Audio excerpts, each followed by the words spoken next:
എസ്തേറിൻ്റെ പുസ്തകത്തിൽ നിന്നുള്ള വായന. അധ്യായം 3. ഹാമാൻ യഹൂദർക്കെതിരെ. ഇവയ്ക്ക് ശേഷം അഹസ്വേരോസ് രാജാവ് അഗാംഗംശജനും ഹമ്മേദാദായുടെ മകനുമായ ഹാമാന് സ്ഥാനക്കയറ്റവും ഉന്നത പദവിയും നൽകി. അവനെ മറ്റു പ്രഭുക്കന്മാരെക്കാൾ ഉന്നതനായി പ്രതിഷ്ഠിച്ചു. കൊട്ടാര വാതിൽക്കലുണ്ടായിരുന്ന സകല രാജസേവകന്മാരും ഹാമാന്റെ മുമ്പിൽ കുമ്പിട്ട് ആദരം കാണിച്ചു. അങ്ങനെ ചെയ്യണമെന്ന് രാജാവ് കൽപ്പിച്ചിട്ടുണ്ടായിരുന്നു. എന്നാൽ മൊർദെഖായി മുട്ടുമടക്കുകയോ അവനെ വണങ്ങുകയോ ചെയ്തില്ല. കൊട്ടാര വാതിൽക്കലുള്ള സേവകന്മാർ മൊർദെഖായോട് ചോദിച്ചു, എന്തുകൊണ്ടാണ് നീ രാജകൽപ്പന ധിക്കരിക്കുന്നത്? പല ദിവസം പറഞ്ഞിട്ടും അവൻ കേൾക്കുന്നില്ലെന്ന് കണ്ട് അവൻ വഴങ്ങുമോ എന്ന് അറിയാൻ വിവരം അവൻ ഹാമാനോട് പറഞ്ഞു. താൻ യഹൂദനാണെന്ന് മൊർദെഖായി അവരോട് പറഞ്ഞിട്ടുണ്ടായിരുന്നു. മൊർദെഖായി തന്നെ കുമ്പിട്ട് വണങ്ങുന്നില്ലെന്നറിഞ്ഞപ്പോൾ ഹാമാൻ ക്രൂധനായി.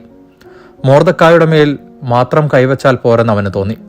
മൊർദെഖായുടെ വംശമെന്ന് അവൻ അറിഞ്ഞിരുന്ന യഹൂദരെ മുഴുവൻ അഹസ്വേരോസിന്റെ രാജ്യത്തു നിന്ന് നിർമൂലനം ചെയ്യണമെന്ന് ഹാമാൻ ആഗ്രഹിച്ചു. അഹസ്വേരോസ് രാജാവിന്റെ 12-ാം ഭരണവർഷം ആദ്യ മാസമായ നീസാൻ മാസം ഹാമാന്റെ മുമ്പിൽ വെച്ച് അവർ ദിനം തോറും കുറിയിട്ടു. 12-ാം മാസമായ ആദാർ വരെ അവർ 1 മാസവും മുടങ്ങാതെ അത് തുടർന്നു. പിന്നെ ഹാമാൻ അഹസ്വേരോസ് രാജാവിനോട് പറഞ്ഞു, നിന്റെ രാജ്യത്തെ സകല പ്രവിശ്യകളിലെയും ജനങ്ങളുടെ ഇടയിൽ ചിന്നിച്ചിതറിക്കിടക്കുന്ന ഒരു വംശമുണ്ട്. അവരുടെ നിയമങ്ങൾ മറ്റു ജനതകളുടേതിൽ നിന്ന് ഭിന്നമാണ്. അവർ രാജാവിന്റെ നിയമങ്ങൾ പാലിക്കുന്നില്ല. അവരെ വെച്ചു പുലർത്തുന്നത് രാജാവിന് നല്ലതാണെന്ന് തോന്നുന്നില്ല. രാജാവിന് ഇഷ്ടമെങ്കിൽ അവരെ നശിപ്പിക്കാൻ കൽപ്പിച്ചാലും ഞാൻ അതിനുവേണ്ടി ഭണ്ഡാരത്തിലേക്ക് രാജാവിന്റെ കാര്യവിചാരകന്മാരുടെ പക്കൽ 10,000 താലന്ത് വെള്ളി നൽകാം. അതനുസരിച്ച് രാജാവ് തന്റെ മുദ്രമോതിരമൂരി യഹൂദരുടെ വിരോധിയും ഹമ്മേദാദായുടെ മകനും അഗാംഗ്യനുമായ ഹാമാന് കൊടുത്തു.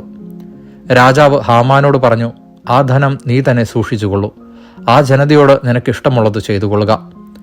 ആദ്യ മാസം 13-ാം ദിവസം രാജാവിന്റെ എഴുത്തുകാരെ വിളിച്ചുകൂട്ടി ഹാമാൻ കൽപ്പിച്ചതുപോലെ അവർ ഒരു രാജശാസനം എഴുതിയുണ്ടാക്കി. രാജപ്രതിനിധികൾക്കും സകല പ്രവിശ്യകളിലെയും നാടുവാഴികൾക്കും എല്ലാ ജനതകളുടെയും പ്രഭുക്കന്മാർക്കും ഓരോ പ്രവിശ്യയ്ക്കും അതതിന്റെ ലിപിയിലും ഓരോ ജനതയ്ക്കും അതതിന്റെ ഭാഷയിലും അഹസ്വേരോസ് രാജാവിന്റെ നാമത്തിൽ എഴുതി രാജമോതിരം കൊണ്ട് അതിൽ മുദ്രവെച്ചു.